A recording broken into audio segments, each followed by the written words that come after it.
La paix en Jésus, c'est la paix dont la parole de Dieu dit, la paix que le monde ne peut pas comprendre.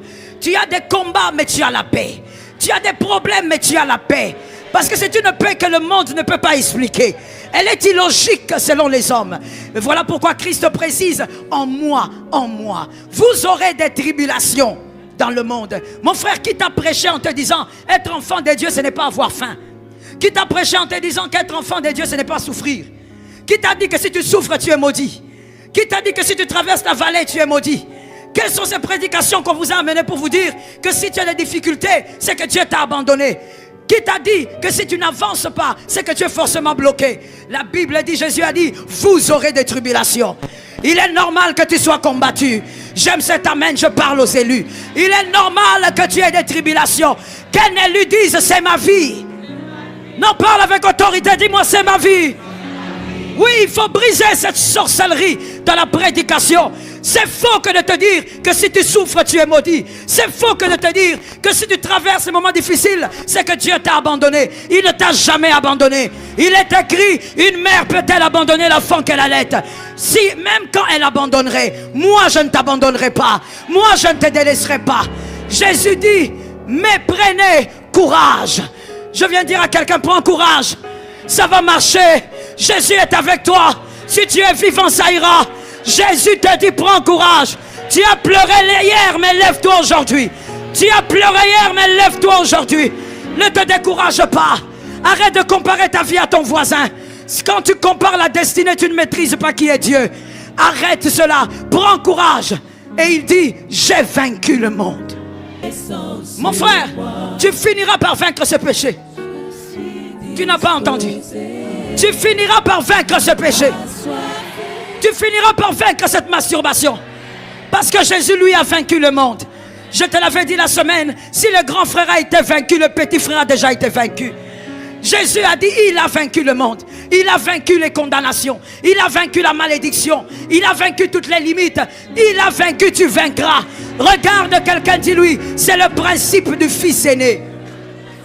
Localise quelqu'un, dis-lui, c'est le principe du fils aîné. Lorsque le fils aîné a vaincu certaines batailles, les autres passent. Voilà pourquoi les aînés ont toujours des combats particuliers. Lui, il est le fils aîné selon la parole de Dieu. Il a vaincu, nous avons déjà vaincu. Que personne ne te dise, ces tribulations veulent dire que Dieu t'a abandonné. Je veux te dire une autre chose que l'Écriture dit. Une belle chose que l'Écriture dit. Le diable est en problème car le Saint-Esprit a décidé de ne pas nous lâcher. Le diable est en problème car le Saint-Esprit a décidé d'être en nous. Peu importe là où tu vas, tu es avec lui. Peu importe ce que tu vis avec lui. Que c'est merveilleux. David a dit, l'Éternel est mon berger. Il dit, l'Éternel est avec moi. Mais nous ne dirons pas cela. Nous dirons, l'Éternel est en moi. Oh, ça tombe sur celui qui croit là-bas. Je sens l'onction là-bas. L'Éternel est avec toi. Prends courage, mon frère. Qu'est-ce qu'on t'a dit hier? Est-ce qu'on t'a dit que ce que tu traverses est un célibat diabolique? Je te dis non. Tu es en train de traverser ta vallée. Et la vallée n'est pas une malédiction. La vallée n'est pas une malédiction. Je répète, la vallée n'est pas une malédiction. Jésus dit, si vous étiez du monde, le monde aimerait ce qui est à lui. Certaines batailles, quand ils arriveront, tu diras gloire à Dieu. Certaines humiliations, tu diras, je porte maintenant parce que la gloire est demain. Dis-le encore, si vous étiez. Alors écoute, si tu vis ces humiliations, ces batailles, ces tribulations, si le monde t'écrase, est un signe que tu n'es pas de ce monde. Est un signe que toi tu es un mis à part. Est un signe que Dieu est avec toi. Les larmes qui ont coulé révèlent que Dieu est avec toi. La vallée révèle que Dieu est avec toi. Les batailles révèlent que Dieu est avec toi.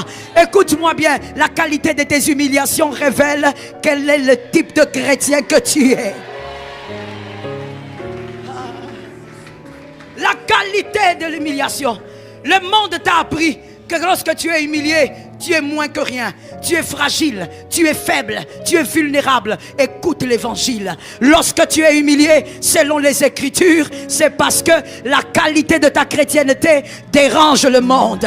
La qualité de ta chrétienté. Je veux te dire une chose, celui qui a été plus humilié que toi n'est pas plus fragile que toi. Il est plus dangereux dans le monde des esprits que toi. Montre-moi la qualité de tes batailles, je te dirai combien tu es redoutable dans le monde des esprits. Ah, dis ça à quelqu'un. La vie et la mort sont au pouvoir de la langue. Dis à quelqu'un, la qualité de mes batailles révèle la qualité de ma chrétienté. Écoute mon frère, tout dénudement n'est pas scandale.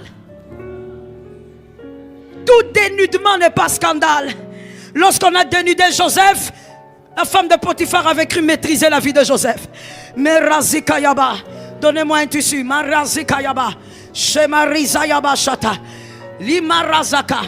Cette femme, la femme de Potiphar, elle arrache le vêtement de Joseph. Elle dit, voici, j'ai maintenant son honneur. Je suis resté avec son honneur. Tu n'as pas compris. Il n'est pas du monde. Où sont les aigles? Où sont les aigles? Tu n'as pas compris. Joseph n'est pas du monde. La femme de Potiphar tient le vêtement, elle dit, voici j'ai la victoire, j'ai gagné ce petit garçon. Je lui ai montré que c'est moi l'Égyptienne. Je lui ai montré que c'est moi la femme de Potiphar. Tu n'as pas compris. Toi tu es égyptienne, tu es la femme de Potiphar. Mais Joseph, il est le fils d'une alliance. Il est le fils du roi des rois. Lorsqu'on arrache le vêtement de Joseph, la femme de Potiphar, elle pense qu'elle a tenu la honte de Joseph. Or, elle vient d'ouvrir la porte vers la gloire de Joseph. Je prophétise, ta honte t'amène à la gloire. Ta honte t'amène à la gloire. Ta honte t'amène à la gloire. Les tribulations amènent à la gloire. Les tribulations sont attachées à nous. Qu'on arrête de vous mentir. Les tribulations sont attachées à notre identité. C'est normal que je souffre pour Jésus. Je veux mieux le dire, je veux dire comme l'apôtre Paul. C'est un honneur que de souffrir pour Jésus. On vient, on te regarde par celui qui ne maîtrise pas les choses de Dieu. Il te dit, tu as un démon de ceci, tu as un démon de cela. Regarde-lui dans les yeux. Dis-lui, le pasteur nous a dit, je n'ai pas un démon, je suis enfant de Dieu. Voilà pourquoi je souffre pour Jésus. Dis, tu es enfant de Dieu. Le vêtement qu'on a arraché à Joseph, c'était le vêtement qui révélait qui il était réellement. Le vêtement que Joseph avait chez son père ne le correspondait pas. Lorsque Dieu veut t'envoyer vers ce qu'il attend de toi, il va s'organiser pour que dans le parcours, on t'arrache certains honneurs. Quand on te les arrache, dis à Dieu, merci pour la grâce. Est-ce que quelqu'un m'entend? Les tribulations, la vallée de l'ombre de la mort, ce n'est pas une faiblesse, c'est pour les grands. D'ailleurs, je veux t'informer, comme il est écrit, tout concourt au bien de ceux. Donc Dieu ne permet pas à n'importe quelle tribulation d'arriver à n'importe qui. Je répète les Écritures, je répète la phrase, tout concourt au bien de ceux. Donc Dieu ne permet pas à n'importe quelle tribulation d'arriver à n'importe qui. Lorsqu'il envoie une tribulation, il te connaît, il t'a pesé, il sait que toi tu ne trahiras pas, il sait que toi, aïe aïe aïe, les élus qui sont au-dessus, recevez l'onction de Dieu. Il sait que toi tu tiendras. J'ai souvent dit à certaines femmes, lorsqu'elles me disent, pasteur, mon mari est volage, je n'en peux plus, il court sur tout ce qui bouge. Je dis, tu sais, Dieu est tellement extraordinaire. Des fois elles me disent, pourquoi je n'ai pas le mariage comme l'autre? Non, Dieu compte sur toi. Dieu sait que toi, même avec cet homme-là, tu ne lâcheras pas. Tu tiendras Jésus jusqu'à ce que tu voies la gloire de Dieu. Toute femme n'a pas ce cœur-là. Des fois, c'est que toi, tu considères comme étant meilleur que toi. Au fait, la vérité spirituelle, c'est que Dieu les trouve plus faibles que toi. Tu dis, mais pourquoi tout ça sur moi? Pourquoi toutes ces batailles sur moi? Pourquoi je n'ai pas la vie comme telle? La telle que tu cites là, elle a cette vie calme. Parce que Dieu sait que si elle a la moitié de tes batailles, elle ira en enfer.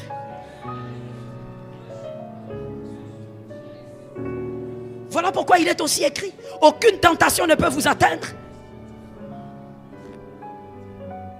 Toutes les tentations qui vous atteignent, c'est parce que vous avez la capacité de le vaincre. Tu as déjà analysé ce texte? Ça veut tout simplement dire que nous ne pouvons pas vivre les mêmes batailles. Ta vie est bonne. Voilà pourquoi nous avons commencé par rendre grâce à Dieu ici. Voilà pourquoi nous avons commencé d'abord par remercier le Seigneur pour ce que nous sommes. Mon frère, ta vie est bonne. Ta vie est un signe que la main de Dieu est sur toi. Let me say it for the eagles. Que les aigles m'entendent. Si Joseph n'était pas dépouillé autant de foi, cela aurait révélé qu'il n'y a rien sur sa tête. Alors que quelqu'un m'entende. Les humiliations que tu traverses révèlent que sur ta tête, il y a quelque chose. Il y a quelque chose qui ne ressemble pas à ce qui est à côté de toi. Ça ne ressemble pas à ton voisin, à ta voisine. Est-ce que quelqu'un m'entend? Joseph ne peut pas être dorloté. Joseph doit être humilié. Parce que derrière l'humiliation, c'est la gloire. Est-ce que quelqu'un me capte? Il est aussi écrit. Ils te feront la guerre. Ils sont préparés à te faire la guerre. Comme je l'ai dit la semaine, depuis ta naissance, ils se sont préparés à te faire la guerre. Mais vois-tu, tu es vivant. Il n'a pas compris. Celui qui est au-dessus là, il y a quelqu'un qui est au-dessus qui n'a pas compris. Je dis, tu as vu, ils se sont préparés à te faire la guerre. Mais voici, tu es vivant. Ce qui s'est passé cette nuit, mon frère. Voilà pourquoi c'est trop triste lorsqu'on est en Christ et qu'on n'est pas un homme spirituel. Lorsqu'on est un religieux, c'est tellement triste. Il y a des choses que tu ne maîtriseras pas. Et tu seras même incapable de bien adorer Dieu parce que tu ne comprends pas l'immensité des mystères spirituels. Cette nuit, ce qui s'est passé, toi tu ne devais pas te réveiller. Cette nuit, les réunions qu'il y a eu dans le monde des ténèbres, dans ton village, toi tu ne te serais pas réveillé. Même les sorciers sont étonnés que toi tu sois réveillé aujourd'hui, que toi tu sois là jusqu'à 7 heures, parce qu'il est écrit, ils te feront la guerre. Oh, j'ai entendu 2 personnes là-bas. Ils te feront la guerre. Ils te feront la guerre. Ils te feront la guerre. Ils ont cru vouloir détruire, mais ils n'ont rien détruit. Ils t'ont bonifié. Merci d'avoir suivi cette vidéo jusqu'au bout. Que Dieu vous bénisse. Abonnez-vous à Action avec Dieu et marchons ensemble avec Dieu.